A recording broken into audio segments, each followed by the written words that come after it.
In regards to commercial real estate, in particular, the office market, we're seeing the small users. By that, I mean anyone under 3,000 square feet. They're back to work and business as usual. The larger users, anyone over 3,000 square feet, most of those employees are still working from home. Yeah, they're trying to get the employees back. It's tricky, for the past 2 years, they've been working from home. They're used to their routines, used to not having to pay for gas to go to work, used to eating lunch at home. And it affects other businesses. The restaurant close to these office parks or big office users, they're expecting their employees to visit their spaces at lunch to eat. And it does affect, their plan. So they in turn have to, buy less produce, which it's a trickle effect. Most bigger companies are adopting some kind of hybrid system where employees are splitting work time. Splitting their time between work and the workplace.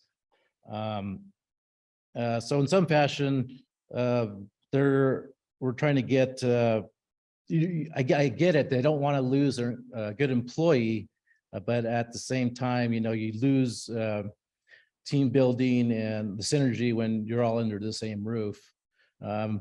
So we're seeing a lot of consolidation of space, tenants moving into smaller spaces.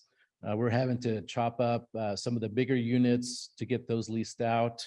We're seeing a lot of tenants sharing space to meet their rental obligations. And we are seeing tenants donate space to nonprofits because they're not using the entire space.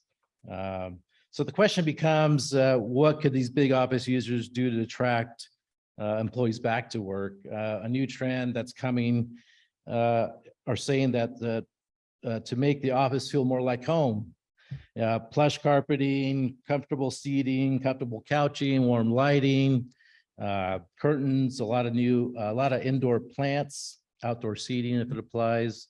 So if you're a big office user, you are being very creative to figure out the situation you're in. I believe this trend will continue for the foreseeable future.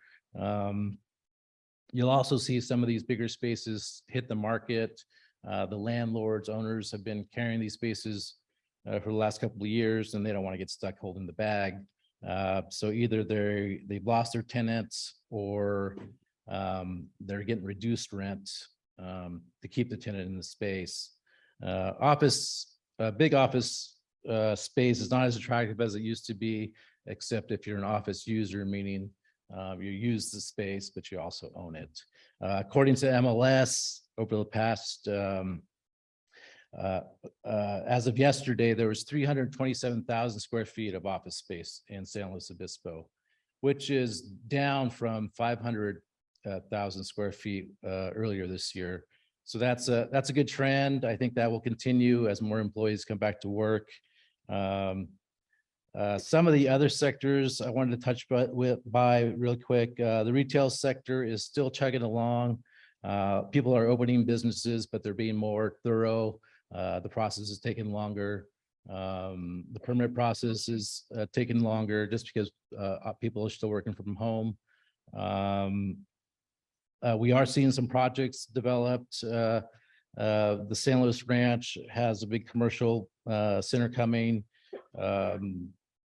Summit on Foothill and Madonna Plaza also is putting a couple of new buildings, so that's good to see. The industrial sector, warehouse space is still a very hot market. You don't see a lot of warehouse space lasting too long, small or large spaces. A lot of online business needs more space. We could probably use more warehouse space in San Luis.